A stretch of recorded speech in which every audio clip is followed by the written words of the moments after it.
नहीं छोड़ते ना सर तो राजा के सिवा कुछ भी नहीं होते। राम ने अयोध्या का त्याग कर अपने ऊपर एहसान किया, अपने ऊपर, महाराजा दशरथ के ऊपर नहीं किया। उनकी सबसे बड़ी हितैषी रही माँ कैकेयी। ये वो समझते थे, बड़ा मैच्योर दिमाग है ना सर, भगवान का दिमाग है ना, इसलिए जब वो लौट कर आते हैं तो सबसे पहले उन्हीं से मिलने जाते हैं। इसलिए जब वो लौट कर आते हैं तो सबसे ज्यादा सम्मान उन्हीं को देते हैं, क्योंकि राम भगवान है ही माँ कैकेयी की वजह से। गद्दी छीन ली, भगवान बन गए। नहीं, वो छोटी सी क्षेत्र अयोध्या के राम को कोई जानता? कोई नहीं जानता सर, कोई नहीं जानता।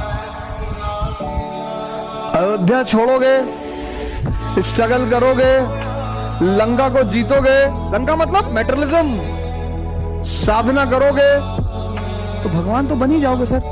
राम अयोध्या नहीं छोड़ते ना सर। लड़कियों को मैं कुछ नहीं बोलता, क्योंकि इनकी जिंदगी बिना पावर के वैसे ही नर्क में है। हिंदुस्तान में इनकी जिंदगी नर्क में है if they are not in power. कि अगर तुम मेहनत करोगी तो अपने लिए करोगी, क्योंकि आधी जिंदगी तो तुमने अपने फादर के बल पे जी ली, उसने तुम्हें बड़ा प्यार किया, अब उसके बाद कोई नहीं करेगा। कहेंगे बहुत लोग, वैलेंटाइन डे पे वो हार्ट वार्ट खरीद के लाएंगे। 14 को मेरी क्लास थी, तो भाई साहब हार्ट लिए जा रहे थे, और क्या क्या ले जाओगे बाहर से। किंग का हमें बाहर से क्राउन दिखाई पड़ता है। When we see prime minister Modi तो हमें लगता है कितना मजा ले रहे हैं। Every day is a challenge for him.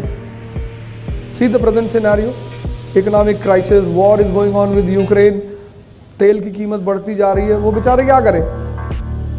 पर ये सारा प्रेशर वो भी तो झेल रहे हैं ना। तो जो जितना प्रेशर झेलना ही, because you are a king. Shastri जैसा, शास्त्री जी बनारस आए, उनकी माताजी उनसे मिलने आई, रेल मंत्री थे वो, रेल मंत्री।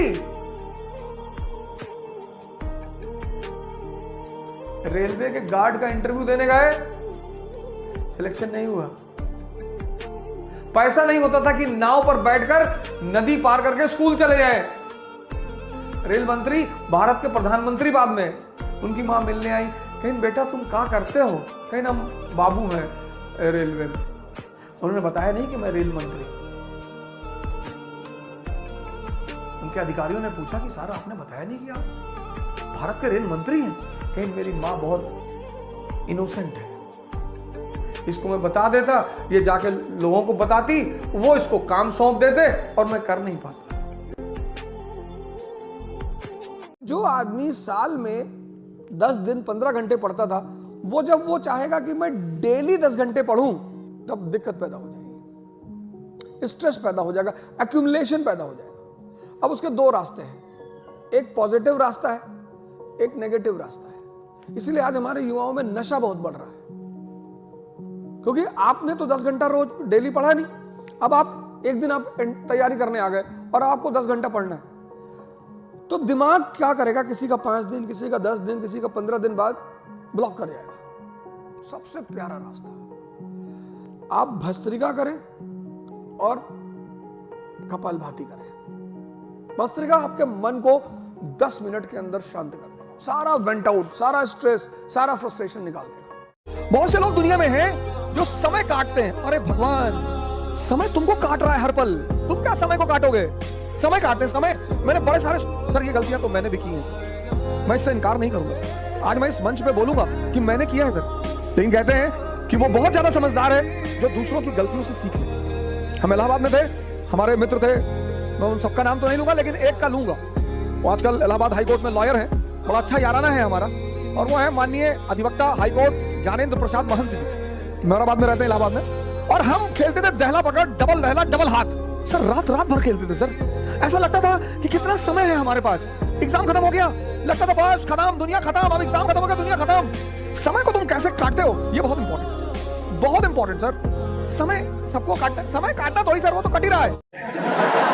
तो अब आप समझ लीजिए, एक आध सवाल भाई, जो आदमी हिस्ट्री पढ़ के हिस्ट्री हो चुका है, 40 साल उसने इतिहास पढ़ाया और उसके पहले 5 साल पढ़ा था, 45 साल से हिस्ट्री में है, उसको आपसे 15 सवाल पूछने और आपने ले दे के 3 महीने हिस्ट्री पढ़ा है, इतना ही तो पढ़ा, 3-4 महीने पढ़ा होगा।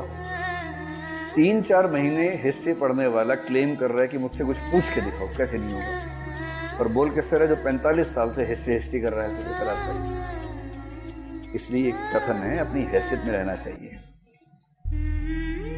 कई कवि लोग कह गए हैं, तेते पांव पसारिए जेती लंबी सौर, जितनी लंबी चादर है उतने पैर पसारिए, उसके ऊपर उछलने कूदने की जरूरत नहीं है। तो ये मान के चलिए कि आपके जो फेवरेट सेगमेंट्स हैं उसमें भी क्या होगा, जैसे मान लीजिए हिस्ट्री के 15 सवाल आपका फेवरेट सेगमेंट है। दुनिया में सबसे ताकतवर चीज है समय। भगवान भी नहीं लड़ पाते, नहीं लड़ पाते। राम को जंगल जाना था, गए। समय से लड़ने की कोशिश मत करना, कभी मत करना। कोई जीता ही नहीं आज तक। जब भी समय विपरीत है मतलब ध्यान करना है, साधना करना है, ताकत इकट्ठा करनी है। जब पैदल चल के मर्सिडीज में बैठोगे ना तब बहुत मजा आएगा। जब पैदा ही हुए हो मर्सिडीज में तो जीवन का एक पहलू खो जाएगा, और वो बहुत महत्वपूर्ण पहलू है। संघर्ष से शक्ति पैदा होती है। शक्ति का सिद्धांत ही यही है। तुम कभी क्रिया योग करने जाओ, पढ़ो कभी क्रिया योग के बारे में। क्रिया योग का पूरा फॉर्मूला यही है, pain is equal to power. वो कहते हैं जो दर्द होता उठता है आपके शरीर में, वो बेसिकली आपके शरीर में परिवर्तन हो रहा होता है। और अगर आप उस परिवर्तन पे ध्यान दे जाएं तो वो परिवर्तन आपकी शक्ति बन जाएगा। जब कारगिल की युद्ध हुआ था ना, तो पाकिस्तानी ऊपर थे, हिंदुस्तानी नीचे थे। बहुत मुश्किल था लड़ना, बहुत ही ज्यादा मुश्किल था लड़ना। आप सोचो, आप छत के ऊपर खड़े हो, आपके हाथ में AK-47 है, बम है, बारूद है, और नीचे कोई खड़ा हुआ है, वो तुम पे गोलियां चला रहा है, तो फायदा कौन उठाएगा, तुम या वो? नेचुरल है, तुम उठाओगे। तुम क्या करोगे? वो गोली चलाएगा, तुम छिपोगे ही नहीं, तुम तो उठाओगे बम और फेंक दोगे नीचे, भड़ाम से सब कुछ खत्म। ये सिचुएशन थी भारत और पाकिस्तान की। उस समय पे जिनमें हिम्मत थी वो चढ़े और उन्होंने जीत लाई। लेकिन आपने कभी नाम सुना कि किसी के पैर कांप गए और उसने चढ़ने से मना कर दिया? और यार इतना ऊपर कौन चढ़ेगा, अरे रहने दो यार, मार ही जाएंगे। किसी ने नहीं कहा। पता है क्यों? क्योंकि जंग के टाइम में जो डरपोक वाली बातें करता है, पहले गोली उसकी मारी जाती है। क्योंकि दुश्मन हमें बाद में मारेगा, जो डरपोक है, जो सही से पढ़ाई नहीं कर रहा है, उसको पहले गोली मारी जाती है। निकालने के लिए कितना पढ़ना पड़ता है? 100 क्वेश्चन में सिर्फ 60 क्वेश्चन करने होते हैं बस। 120 40 वो क्वेश्चन है जो आपको करना ही नहीं है। वो 60 क्वेश्चन जो आदमी निकाल लेगा कि कौन सा नहीं करना है, वो मेंस लिखेगा। और यूपीएससी क्वेश्चंस को ऐसे सेट कर दी कि हर दूसरे क्वेश्चन के बाद, तीसरे क्वेश्चन के बाद या तो बहुत टफ क्वेश्चन डाल देगी या बहुत इजी डाल देगी। पहला क्वेश्चन आपको आता है, दूसरा आता है, तीसरे में आप फंस गए, रुक गए आप वहां पे, दिमाग उलझा, आपका पेपर गया। क्योंकि मन की एक आदत है, उसको जो आता है उस पर वो खुश नहीं होगा, जो नहीं आता है उस पर वो दुखी हो जाएगा। यूपीएससी ऐसा बनाएगी क्वेश्चन कि तुम्हें लगेगा कि 2 ऑप्शनल एकदम सही हैं, तीसरे चौथे में तुम्हें डाउट हो जाएगा। वो डाउट करवाती इसीलिए है कि तुम उसी डाउट में उलझे रहो, और जो ज्यादा उलझा रह गया वो गेम से बाहर हो गया। जय शोक चढ़ा हुआ है कि जल्दी जल्दी से चैप्टर खत्म हो, हर तीसरे दिन चैप्टर खत्म हो, 20 दिन में मेरा कोर्स खत्म हो जाए, वाह मैं तो सिलेक्शन ले जाऊंगा। नहीं होगा बेटा ऐसे सिलेक्शन, है ना? ऐसे सिलेक्शन नहीं होगा मेरे दोस्त। भाई मेहनत कर लो, पढ़ लो, जितना पढ़ाई में ध्यान लगाओगे उतना मजे लोगे जीवन के। पता है, इसमें एक बार इंटरेस्ट तो लो पढ़ाई में, फिर ये तुम्हें अपना बना लेगी। और जिस दिन पढ़ाई ने तुम्हें अपना लिया ना, पहले तो तुम्हें पढ़ाई को अपनाना पड़ेगा, फिर पढ़ाई तुम्हें अपना लेगी। और जिस दिन पढ़ाई ने तुम्हें अपना लिया, समझ लेना पूरी दुनिया तुम्हें अपनाएगी। जो चाहोगे, जैसा चाहोगे, जब चाहोगे, हमेशा मिलेगा। सरकारी तनख्वाह भी मिलेगी, सरकारी रुतबा भी होगा, एक बड़े से ऑफिस में जाके बैठ रहे होंगे, स्टार लग रहे होंगे कंधों पे, मजा आ रहा होगा जीवन का। भाई आगे आने वाला टाइम इतना डिफिकल्ट है ना मेरे बच्चों, बहुत बुरा समय आने वाला है। रोजगार की दृष्टि से बहुत बुरा समय आने वाला है। आपके पास जो ये 2-2.5 साल है ना, ये पीक है। अगर आपका सिलेक्शन इस टाइम पे नहीं हुआ ना, तो सर आपका ये पूरी दुनिया बहुत बुरी स्थिति में जाएगी। बेरोजगारी इतने बड़े स्तर पर जाने वाली है, हद से ज्यादा। आप अच्छे से जानते हैं कि जब से ये ऑनलाइन चीजें आई है, तब से बेरोजगारी कितने बड़े स्तर पर बढ़ी है, बहुत बड़े स्तर पर बढ़ी है। आप सबको मेहनत करनी ही होगी, इसका कोई विकल्प नहीं है। और मस्त हो जाओ, इधर उधर की बातों में ना जाओ, ठहराव लाओ जीवन में। अब कंपटीशन वो नहीं रहा जो आज से 20 साल पहले था, 10 साल पहले था कि पुराने 5 पेपर सोल्व करो, पेपर देने जाओ, सिलेक्शन हो गया। वो टाइम गया बेटा, समझ रहे हो ना? वो टाइम गया, अब कंपटीशन है। और ये ऑनलाइन जो है ना, ये बहुत बड़े लेवल पे कंपटीशन उठा है। अब आप देखोगे कि नंबर ऑफ स्टूडेंट्स जो एग्जाम में अपियर हो रहे होंगे वो ज्यादा होंगे। अब आपकी मेहनत ज्यादा लगेगी, अब आपको मेहनत ज्यादा करनी पड़ेगी मेरे दोस्त। और पता है मजा कब है? पेपर ही आसान देने लग रहा है। पेपर आसान देने लग रहा है तो एक एक नंबर की अहमियत इतनी ज्यादा हो गई है कि एक नंबर का मतलब है कि आप 10,000 20,000 बच्चों से पीछे चले जाएंगे। बात समझ रहे हो ना? तो भैया ऐसे नहीं बनेगी बात, आपको मेहनत करनी पड़ेगी लगातार। मेहनत करते रहिए, आगे बढ़ते रहिए। भाई आगे आने वाला टाइम इतना डिफिकल्ट है ना मेरे बच्चों, बहुत बुरा समय आने वाला है। रोजगार की दृष्टि से बहुत बुरा समय आने वाला है। आपके पास जो ये 2-2.5 साल है ना, ये पीक है।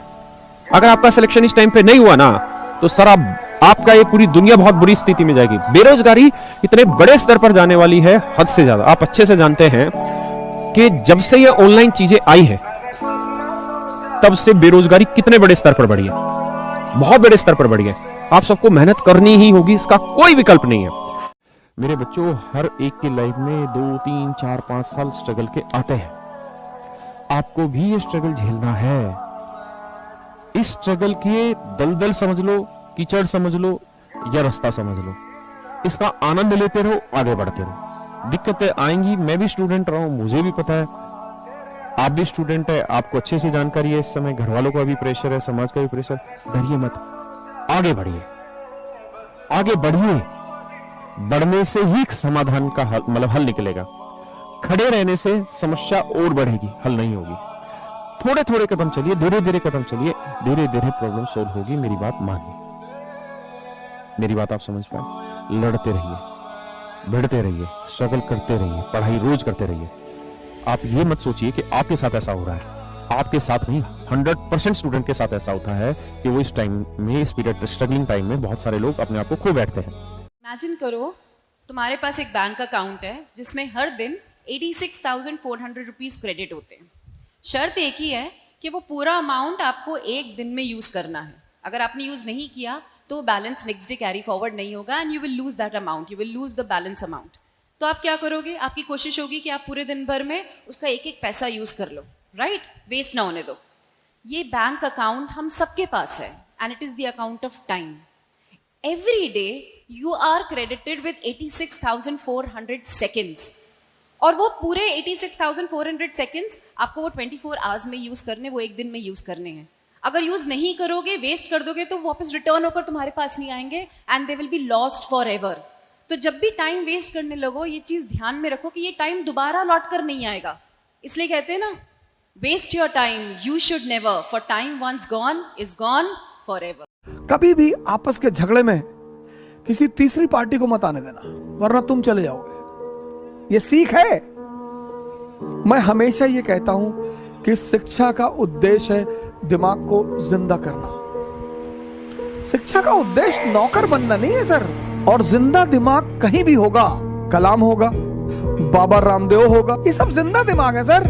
मोदी होगा। जब दो आदमी का झगड़ा हो, से मियां बीवी का झगड़ा है, तीसरे से पूछना ही नहीं, खुद ही बैठ के सॉल्व कर लो। दो दोस्तों का झगड़ा है, आपस में बैठो। जहां इंसान है वहां तो झगड़ा होगा सर। तीसरे को क्यों बुलाना? और जब तीसरे को बुलाओगे वो ताकतवर पक्ष की तरफ चला जाएगा और अपना फायदा कर लेगा। 9वीं क्लास 3rd डिवीजन, 10वीं क्लास 3rd डिवीजन, 11वीं क्लास 3rd डिवीजन और तीनों ही 3rd डिवीजन नकल करके, और उसके बाद 12वीं में फेल। ऐसे स्टूडेंट को आप क्या कहेंगे? बेकार है, धरती पर बोझ है, इससे कुछ होने वाला नहीं है।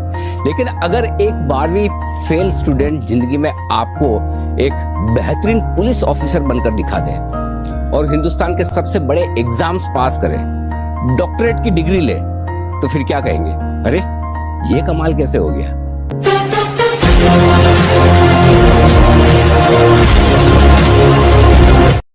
बेटा कभी किसी को मत बताना कि आईआईटी की तैयारी कर रहे हो, मेडिकल की तैयारी कर रहे हो या सरकारी की तैयारी कर रहे हो। ये पड़ोसी रिश्तेदार खा जाएंगे आपको पूछ पूछ के, बेटा क्या रहा रिजल्ट का। कोई पूछे क्यों जाते हो कोचिंग, तो बोल देना सारे लोग जा रहे थे, माँ बाप ने ऐसे भेज दिया, मैं तो जाता भी नहीं, मैं तो बगल वाले पार्क में जाकर बैठ जाता हूँ। एक दिन न्यूज़पेपर में आएगा आईआईटी दिल्ली के अंदर सिलेक्शन, उस दिन बम फटेगा।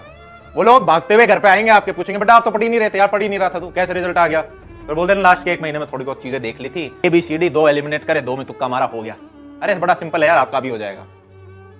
देखना वो पड़ोसी जाके किसी को नहीं बताएंगे, सिर्फ अपने बच्चे को डांटेंगे। और अगर आपका सिलेक्शन अच्छा नहीं हुआ होता तो जाके पूरे गांव में बता देंगे, अरे जी आईआईटी की तैयारी कर रहा था, वही नहीं उसका। ऐसे थोड़ा ना सबका हो जाता है, पढ़ना पड़ता है, घूमता रहता था ऐसी। तो जिल्लत नहीं होना है।